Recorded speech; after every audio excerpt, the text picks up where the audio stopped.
Bien, Dune y El Señor de los Anillos, ¿cuál saga es mejor? ¿Cuál mundo es más significativo e influyente para la dramaturgia universal? ¿Es Paul Atreides más profundo que Frodo Bolsón? Son las preguntas que intentaré responder en este video. Si bien ambas obras tienen elementos comunes, como el descenso a la locura por exceso de poder, es importante diferenciar entre la épica y la dramaturgia shakespeariana. Todos sabemos que la épica fue el género más manipulado por las religiones a finales del Imperio Romano y durante todas las guerras santas, hasta que ¡pum!, llegaron Shakespeare y Cervantes y nos enseñaron cómo los príncipes, los caballeros y los duques son seres igual de cobardes, psicópatas, maquiavélicos y psicóticos como cualquier ser común y corriente. Comparar El Señor de los Anillos con Dune es como comparar la leyenda de San Jorge con Hamlet, o como comparar las épicas crónicas del general Belisario con la tragedia de Ricardo III, las grandes leyendas medievales versus la dramaturgia más sofisticada del poder. El anillo es un símbolo mitad cristiano, mitad nórdico. Sabemos que la serpiente Jormungand, quien es este ser mítico que se devora a sí mismo, era la representación del eterno ciclo entre el orden y el caos, algo también eludido por los gusanos de arena y el tiempo circular del universo de Dune. Si bien hay elementos nórdicos en el mundo de Tolkien, su dramaturgia comparte el dualismo básico del cristianismo, pues él divide el mundo entre el bien y el mal, al contrario que los nórdicos, quienes separaban al orden y el caos. Pues recordemos, todos los enemigos de Gandalf, de Frodo y de Legolas son todos, según el retrato de la película, seres grotescos, temibles y deformes, obviando a Saruman y a todos los príncipes y hechiceros que descendieron a la locura por el poder del anillo. Pero en resumen, casi todas bestias corrompidas por el anillo. Para mí esto es un punto menos para Tolkien, pues tiene mucho más mérito el haber creado un complejo mundo en donde todos los personajes tienen sus propias motivaciones, ya sea desde el aspiracionismo político o simplemente por mantener la hegemonía imperial espacial.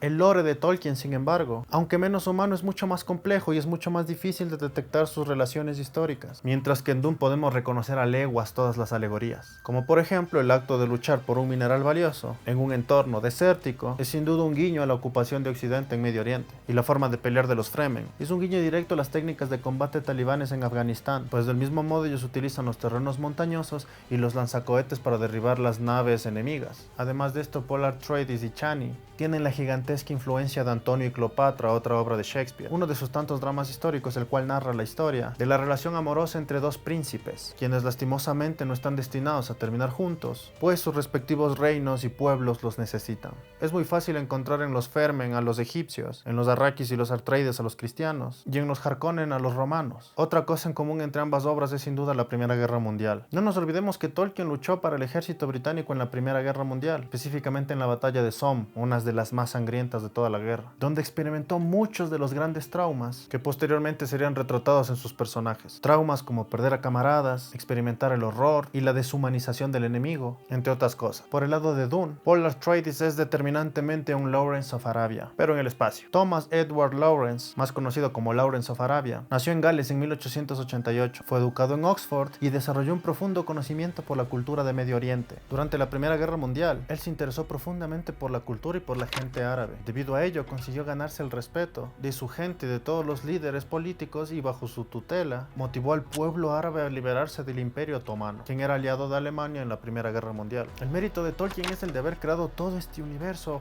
alejado de cualquier paralelismo histórico, y la obsesión por crear lenguas propias y el traducir sus traumas de guerra en estos arcos dramáticos tan loables y sin sesgos de propaganda, sin duda es un punto a favor de Tolkien, quien aún teniendo todos estos traumas de guerra dentro de sí, aún así superó la tentación a realizar una sátira política o al discurso escondido. Se nota un mensaje estructurado preliminarmente dentro de la estructura de Dune. La diferencia generacional es otro aspecto a tomar en cuenta dentro de este análisis. Tolkien vivió la Primera Guerra Mundial, así como Herbert vivió en la Guerra Fría. Evidentemente la generación de Tolkien era mucho más patriótica y nacionalista, mientras que la generación de Herbert era mucho más crítica y pacifista. Pero algo sin duda que comparten ambos escritores es la de generar un objeto corruptor, el cual tiene que ser destruido para salvar a todo el mundo. En el caso de Tolkien es el anillo, y en el caso de Herbert es la especia, la cual es una evidente referencia al petróleo. Pero tanto ya sea como una profecía circular como en El Señor de los Anillos, o como por el tiempo circular representado por los anillos de desierto en Dune, aquí se nos presenta un claro ejemplo de lo que Harold Bloom denominaba la neurosis de la influencia, es decir, la evidente lucha de un escritor por ser superior a su ídolo. En este caso, Herbert se apropia de demasiadas cosas de la obra de Tolkien como para suponer que nunca lo admiró. Por ello, pese a que son géneros distintos, los fans encontramos tantas coincidencias. Por eso orgánicamente surge el debate de cuál es mejor. En cuanto a influencia, sin duda, este punto lo tiene Tolkien.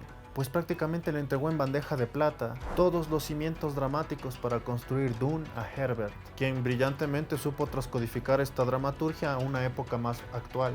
Sin embargo, aquí yace una pregunta profunda. ¿Acaso que un escritor pueda transcodificar algo que otro ya inventó en una época moderna lo hace mejor? Y la respuesta es un rotundo no. Por ello, Harold Bloom utiliza un término brillante. Él no establece que es mejor o peor, él establece que simplemente se puede sobrevivir a la influencia.